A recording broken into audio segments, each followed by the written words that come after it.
If I told you that your soulmate is not someone you need to find, but someone you've already created in your mind, would you dare to meet them there first? Imagine this, the air around you thick with the energy of connection, your heart vibrating with certainty, the soulmate attraction techniques working not as steps, but as the natural outpouring of your inner state. When you stand in the full assumption of your desire, the law of assumption for love does not delay. It answers immediately. And in this guided meditation for love, the boundaries between imagination and reality dissolve. You do not look for love, you attract love instantly. The feeling of already having your soulmate is not a vague emotional state. It is the foundation of all creation in your love life. Most people approach love as a search, a pursuit, or a waiting game. They believe the soulmate exists somewhere, out there, in the vastness of the world, and so they spend years scanning their environment, hoping for the perfect moment of discovery. But what they fail to recognize is that all encounters, all meetings, all so-called coincidences are shaped, ordered, and attracted by the inner state they carry right now. Feeling is not merely an aftereffect of receiving your desire. It is the very cause of its arrival. When you stand in the feeling of already having your soulmate, you are not daydreaming. You are aligning with the reality in which they already exist beside you. This is not a matter of pretending or acting as if. It is a deliberate movement of consciousness into the place where your desire is already fulfilled. It is in this state that your mind stops asking, when, and begins to live in the know of love. This shift in feeling transforms everything. When you imagine walking through your day with your soulmate's presence near you, their voice in the morning, their hand in yours as you walk, the way they look at you, you are not creating fantasy, you are creating structure. In the invisible realm of consciousness, you are forming the pattern that the physical world will take. The world outside has no choice but to mirror the inner image that you have impressed upon your subconscious through sustained feeling. To reach this state, you must abandon the idea that your soulmate is missing. The idea of missing creates a vibration of lack, and lack can only reproduce itself. Instead, close the gap by entering the scene of fulfillment. See yourself at the dinner table with them. Feel the warmth of conversation, the subtle connection in their gaze. Hear their laughter filling your home. Feel the way their presence alters the very air around you. Stay in that feeling until it becomes so familiar that your mind begins to refer to it as reality. Many will argue that such imagining is wishful thinking, but this is only because they do not understand the law of life, that what is assumed as true will harden into fact. When you persist in the state of already having, you create a magnetic pull that draws the exact conditions, events, and circumstances necessary for your soulmate to appear. You are no longer broadcasting longing or desperation. You are radiating completion. And completion is irresistible. Every time you think of love as something you do not yet have, you send out a signal of separation. Every time you feel as though love is already yours, you strengthen the bond between the seen and the unseen. The physical meeting is not a random accident. It is the inevitable unfolding of the inner picture you have sustained. Just as a seed contains within it the blueprint of the tree, your feeling contains within it the blueprint of the relationship. This is why you must make the feeling of having your soulmate the most natural thing in the world.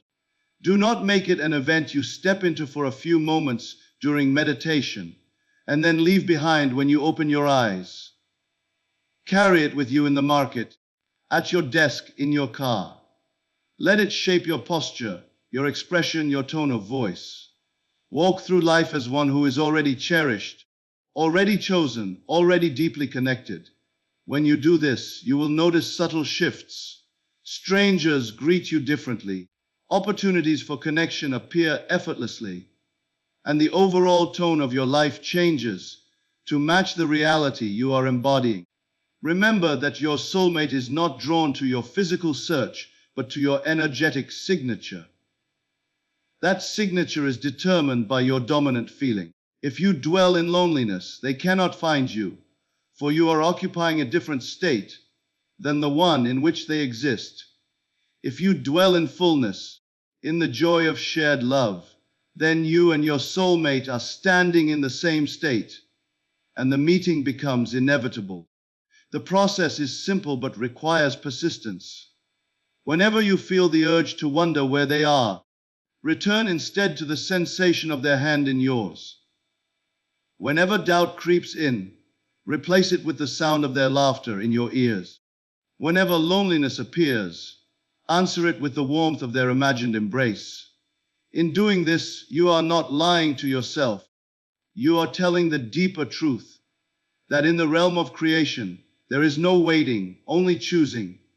The world may call this self-deception, but the truth is that the outer world is always a delayed reflection of the inner world. If you desire a new reflection, you must first change the image you are projecting within. The feeling of already having your soulmate is the image, the cause, and the seed. Once you accept that it is already done, the rest of the world will move in ways you could not plan, weaving together the perfect chain of events to bring you face to face with the one you have already welcomed into your heart. Assumption, not hope, is the key to rapid soulmate attraction. Hope is a gentle wish, a possibility that floats somewhere in the distance, untouchable and uncertain. It is like standing on the shore and watching the horizon, wondering if the ship you long for will ever appear. Assumption, on the other hand, is stepping into the harbor and boarding the ship before anyone else can see it.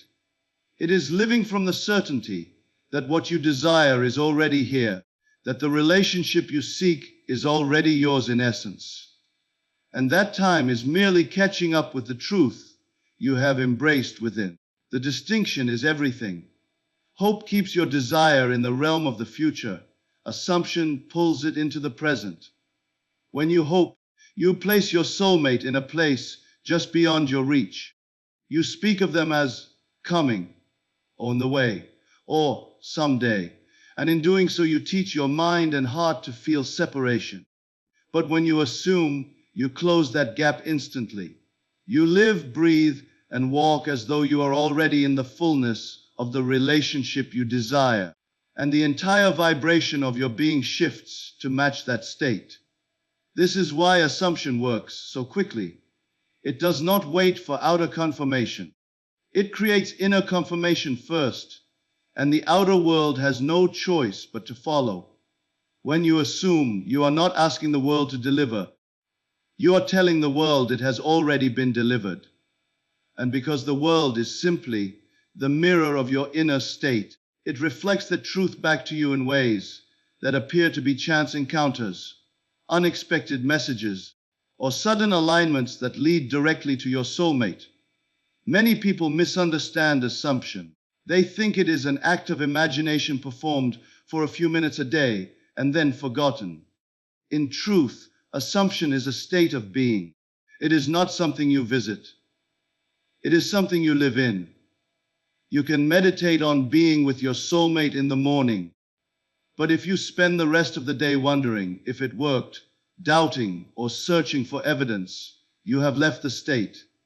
Assumption demands persistence. It must be carried like a constant fragrance, subtly influencing every thought, every reaction, every choice you make. To embody assumption, begin by identifying the core feeling of having your soulmate. Is it security, joy, warmth, excitement, or peace? Feel it so vividly that it becomes second nature. Once you anchor that feeling within you, let it color your interactions with the world. When you speak to strangers, speak with the confidence of someone who is already deeply loved.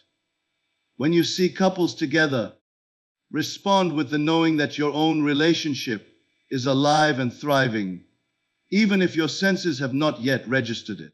This is how you remain in the state by refusing to let appearances convince you otherwise. Assumption is powerful because it aligns you with the exact frequency where your soulmate exists. Think of it as tuning into a radio station. Your soulmate is broadcasting on a specific wavelength, the wavelength of mutual love, deep connection, and shared joy. If you remain on the channel of longing or uncertainty, you will never hear the signal clearly.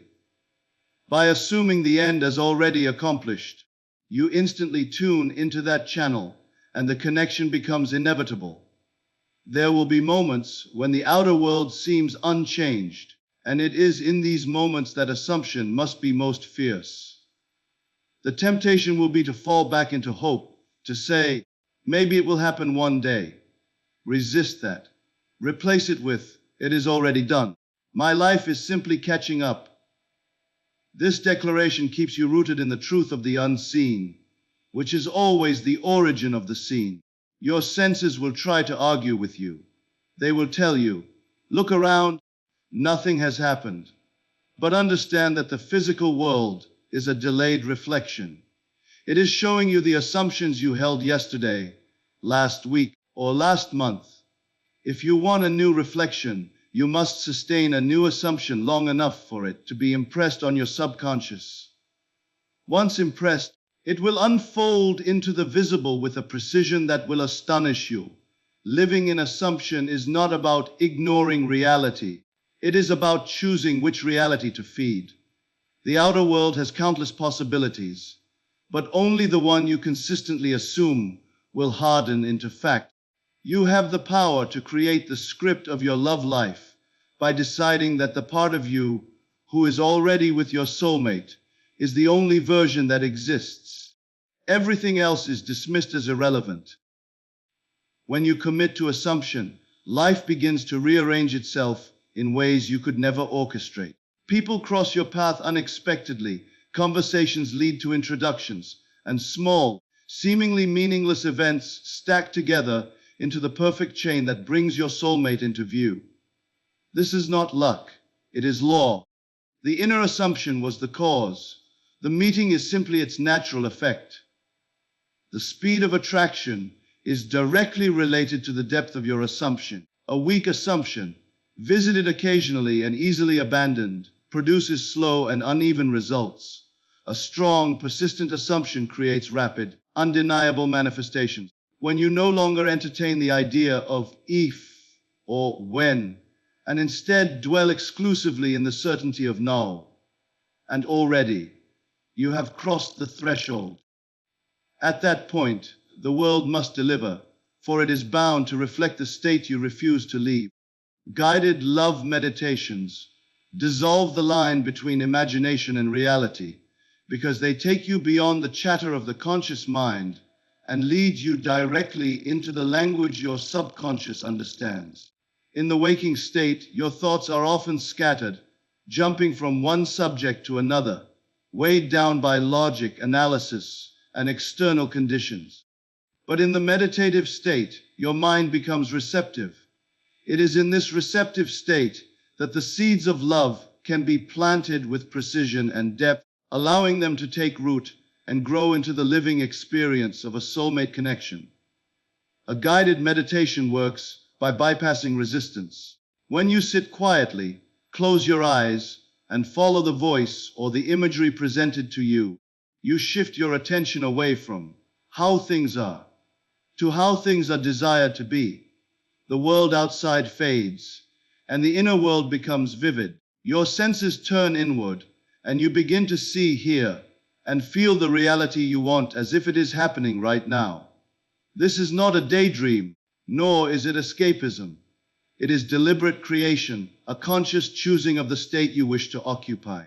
When the guidance invites you to picture your soulmate walking beside you, speaking with you, holding your hand, or sharing a moment of laughter, the subconscious accepts it as truth if you allow the scene to be fully felt. The more real you make it in meditation, the more effortlessly it impresses upon your deeper mind. And because your deeper mind governs the events and encounters of your life, It will respond by arranging circumstances to match what it has accepted. The bridge between imagination and reality is not built by time. It is built by intensity of feeling and clarity of vision. Many underestimate the power of consistency in guided love meditations. Doing it once and expecting instant results is like planting a seed and expecting a tree the next morning. Each time you enter meditation, you are watering that seed. You are feeding it with emotional energy, reinforcing its reality, and making it the dominant pattern within your consciousness.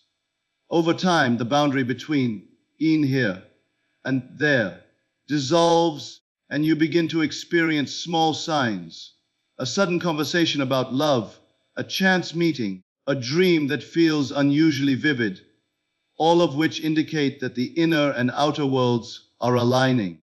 The key to making guided love meditations work is surrendering to the experience. Do not sit there wondering if you are doing it right or if it will work. The moment you question, you pull yourself out of the state. Instead, let yourself be led entirely by the words, imagery, or music. Feel the scene more than you think about it. Engage all your senses. If the guidance says to imagine your soulmate's embrace, feel the weight of their arms around you, the warmth of their body, the sound of their breathing. Let the sensation sink into you until you forget you are imagining. That forgetting is the point. It means your mind has accepted the scene as real. Over time, something extraordinary happens. The emotional charge you once felt when thinking of your soulmate shifts from longing to familiarity. At first, the scene may feel like a fantasy you are trying to reach, but with practice, it becomes the norm in your inner world.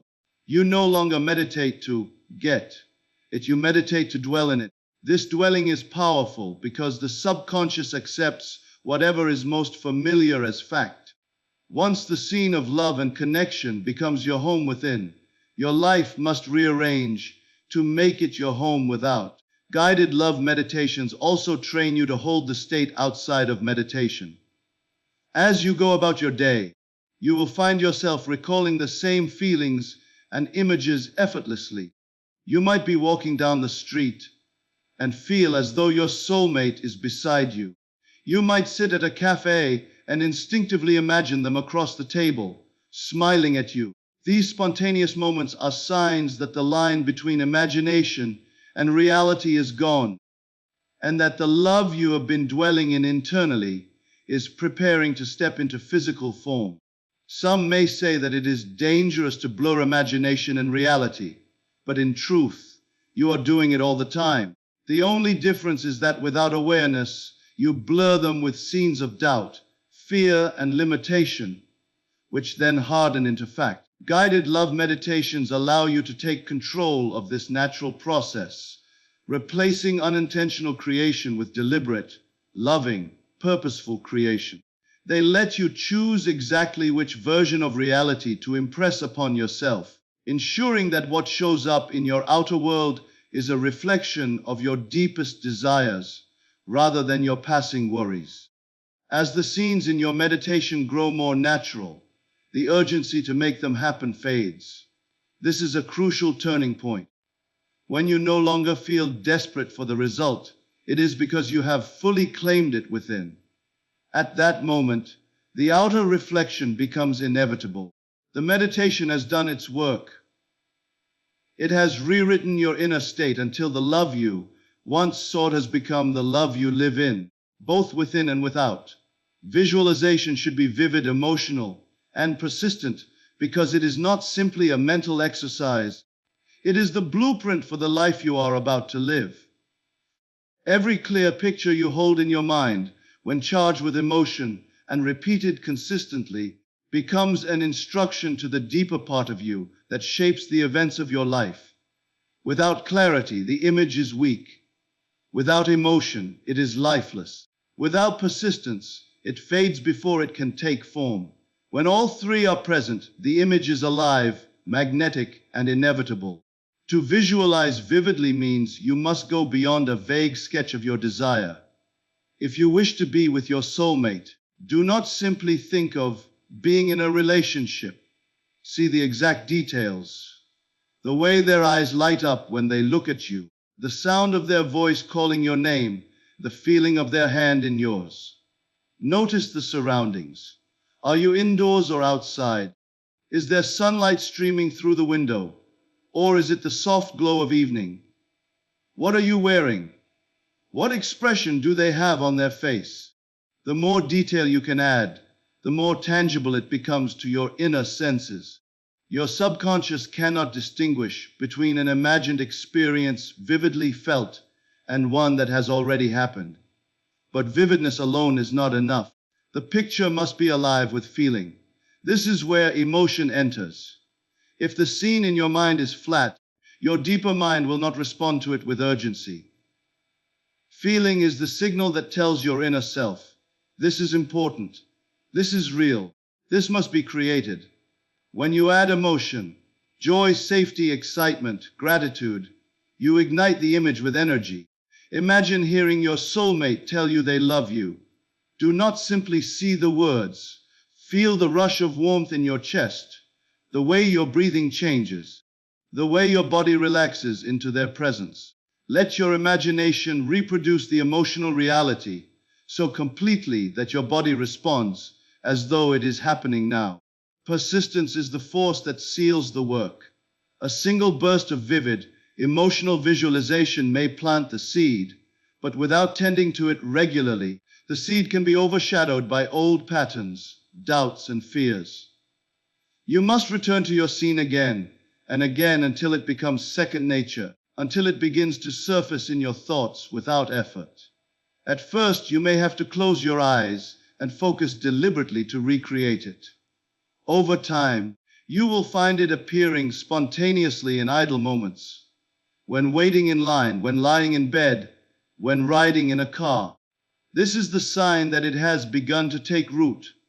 Persistence also means refusing to be swayed by the current appearance of your life. The outer world might for a time look nothing like the image you hold.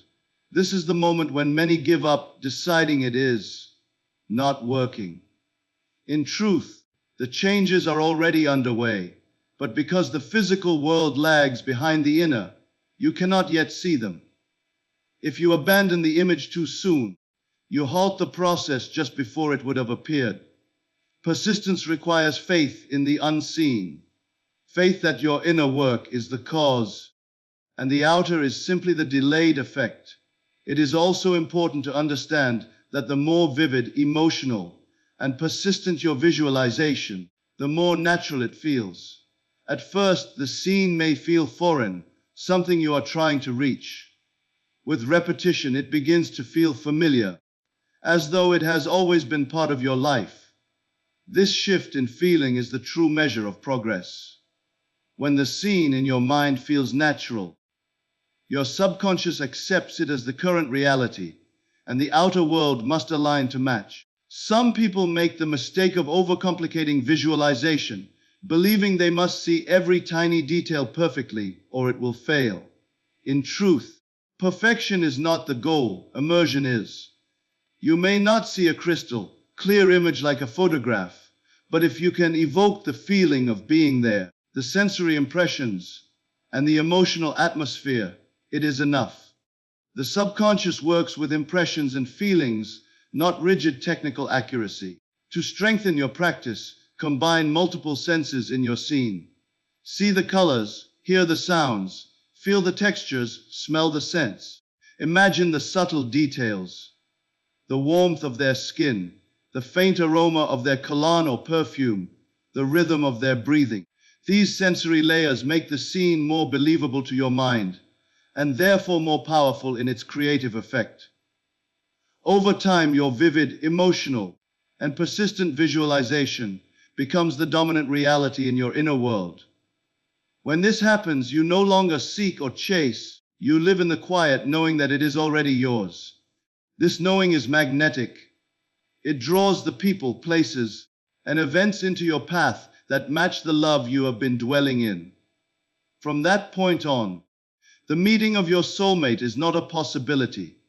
It is an unfolding certainty. The how and when of manifestation are irrelevant to its certainty, because they belong to the realm of control you do not need and cannot truly possess. When you desire something, particularly the union with your soulmate, your conscious mind immediately begins to search for the route by which it will happen. It tries to calculate timelines, predict meetings, and map out possible scenarios. Yet this mental effort does not create, it interferes. Creation is not the product of controlling every step, but of holding unwavering to the end result, while allowing the unseen to arrange the details in perfection.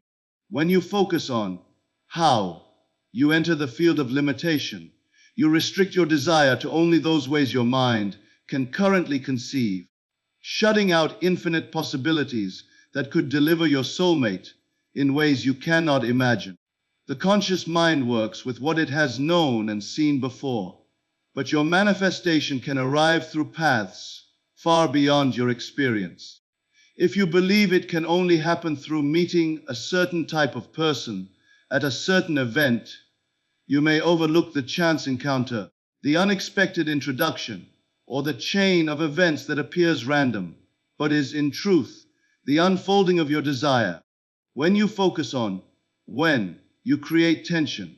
You begin to measure your life against the clock, becoming impatient when your desire has not yet appeared in the outer world. Impatience signals to your deeper self that you do not yet have what you seek, and this reinforces the state of waiting rather than the state of fulfillment. The longer you dwell in waiting, the longer you remain in separation from the thing you want. It is not the length of time that matters. It is the persistence of the inner state. Time is only a mirror reflecting the moment when your assumption has fully taken root. Certainty is a state in which the questions of how and when no longer arise. You do not need to ask the seed how it will grow into a tree or when it will bear fruit. You know it is in its nature to do so. Likewise, when you hold your soulmate in the reality of your mind and feel their presence as though it is here now, you have already sown the seed in the fertile ground of your subconscious. That seed will germinate and break through into your physical life without your interference. The process is natural and it is sure. This is why those who manifest with ease often speak of releasing their desire after creating it inwardly. They live as though it has already been granted, and because they are no longer searching for signs or asking the world for proof, they allow the unfolding to be effortless. Their focus remains on the state of being with their soulmate, not on tracking progress. In this state, each day feels complete because the inner union is already enjoyed, and the outer meeting becomes nothing more than the visible expression of what has long been true inside. The paradox is that the less you chase the mechanics of manifestation, the faster it arrives. This is not because inattention speeds the process, but because letting go of control removes the resistance you create when you try to force outcomes. Resistance is born from doubt, and doubt thrives on the absence of immediate results. When you do not look to the outside for validation, you starve doubt and feed certainty. The unseen forces that organize your reality are then free to move without obstruction. You may feel tempted to keep checking if it is working. This is the same as digging up the seed every day to see if it has sprouted. The seed will not grow under constant disturbance. Your work is to prepare the soil, your inner state, plant the seed, your clear and felt vision, and then water it with daily alignment to that state. Beyond that, you must let the seed do what it was designed to do. The how of its growth is not your concern, nor is the exact when of its appearance. Both belong to the natural order of creation, which always works with perfect timing. Perfect timing is not about speed, it is about harmony. The meeting with your soulmate will come at the moment when both of your paths have aligned to the point where the relationship can be received fully. Sometimes the inner preparation is as important as the outer event. You may think you are ready, but there may be beliefs, fears, or patterns within you that would distort the experience if it came too soon. Trust that the timing is not delay but orchestration, arranging the meeting in the way that serves both of you most deeply. By releasing the need to know, or when, you step into the role of the creator rather than the struggler.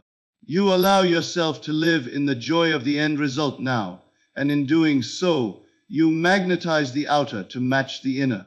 The certainty comes from knowing that once something is real within, it must, without exception, appear without. Living in the end state magnetizes the physical meeting because it aligns your inner reality with the outer conditions that must eventually match it. The end state is the place in consciousness where your desire is already fulfilled, where the longing is gone because the having is complete. It is not a place you visit briefly in imagination, only to return to doubt. It is the constant dwelling of your mind and heart. When you live there, your actions, reactions, and expectations naturally adjust to the truth you have accepted. The physical meeting with your soulmate becomes not a matter of chance, but the logical expression of the state you refuse to leave. To live in the end state, you must first define it clearly. What does life feel like when your soulmate is already part of it? Not in vague terms, but in the rich, textured detail of everyday living. Picture the mornings you share, the quiet moments in the evening, the way your day feels lighter knowing they are in it. Notice how you carry yourself differently. The calm in your voice, the ease in your movements, the glow in your expression. This clarity is essential because the end state is not just an image. It is an emotional and energetic signature you must inhabit fully. Once you have defined it, you commit to it. This means refusing to think, speak, or act from the perspective of someone still searching. You no longer say, "I hope I meet them soon," or "I'm waiting for them to arrive." You speak as someone who already has what they desired. Your mind is no longer occupied with wondering where they are, but with enjoying the connection you feel. This shift from seeking to having is subtle yet profound. It changes not only your inner vibration, but also the way the world responds to you. When you are rooted in the end state, you naturally begin to act in harmony with it. You make choices from the position of someone in love, not someone longing for love. You may start caring for yourself in new ways, pursuing activities that bring joy, or surrounding yourself with environments that reflect the warmth and connection you already feel inside. These actions are not forced. They flow naturally because they match the reality you have claimed. And as you live in this way, you broadcast a signal to the world, one of completeness, attraction, and certainty that draws your soulmate into your orbit. The magnetic pull of the end state works because the outer world is compelled to mirror the inner. If you live in the energy of being already loved and connected, you will inevitably encounter circumstances, opportunities, and people that fit that energy. It may happen through a friend's introduction, a seemingly random encounter, or an event you felt nudged to attend. The meeting itself will feel effortless, as if it were always meant to be, because in truth, it was simply the visible manifestation of the relationship you had already been living inwardly. Doubts and contrary appearances will try to pull you out of the state, especially in the early stages. You might notice days or weeks passing without any obvious change in your outer life. In these moments, the temptation is to abandon the end state and return to thoughts of absence. But if you do, you reset the process, forcing yourself to start again. The key is persistence, holding to the reality within even when the senses report otherwise. The physical world is always behind the inner world in timing. And if you maintain the end state long enough, the delay will vanish and the two will match perfectly. Living in the end state also alters your emotional baseline. You stop feeling desperate or incomplete because in your chosen reality, there is nothing missing. This change in emotional tone is powerful, for it shifts your focus from needing to enjoying, from waiting to celebrating. And it is this joy, peace, and satisfaction that makes you so magnetic. People feel the difference in you. They are drawn to it without knowing why. Your soulmate, in particular, will be pulled toward you because they are attuned to the same frequency of love and connection you have made your home. Over time, the end state becomes so natural that you forget you ever lived in any other. The thought of not having your soulmate feels strange, almost impossible, because your inner world has been saturated with the experience of having them for so long.